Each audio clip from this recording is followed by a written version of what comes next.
Cone number 2 works the same way, right? We're given these three things: the lateral height, the actual height, which we measured with a ruler, and then the circumference, which we got from the original circle.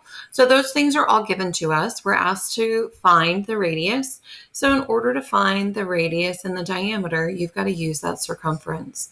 If C equals 14.6, that equals pi times the diameter. Divide by pi, and you get D equals 4.6. If you divide that in half, you can get R equals 2.3. So we've got those two pretty easily, right? Then we need the area of the base. That area of the base is the area of the circle that it would take to kind of close that down. So area equals pi r squared. These are just formulas that you can always look up. You can look them up in our slides on, let's see what slide they're on.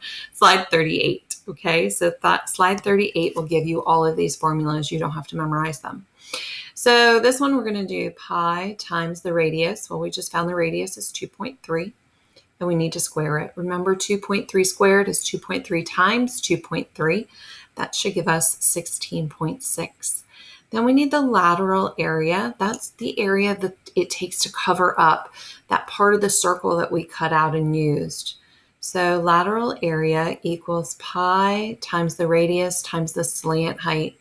And remember, the slant height was that original radius of the circle. So pi, 3.14, times the radius, which we got earlier, times the slant height of 3.5. And that should give us 25.3.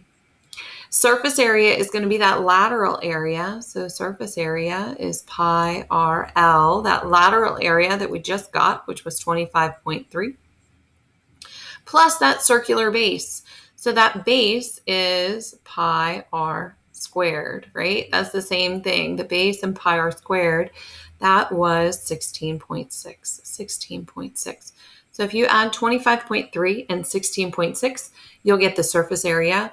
Notice this is getting bigger, right? So our lateral area and our base are going to add up to our surface area. Then finally, we need the volume. And when we find the volume of a cylinder, we need to do the base times the height. When we do volume of a cone, we need to do 1/3 the base times the height. So 1/3, that base is a circle, so that's pi r squared times the height. And we know what that is. That base we calculated right here.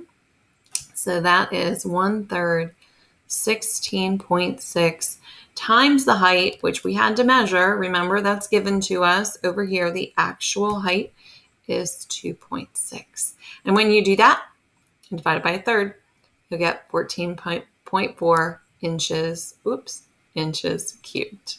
Okay. If you watch the first one and you watch this one, try to do the last one, that short, fat cylinder all by yourself.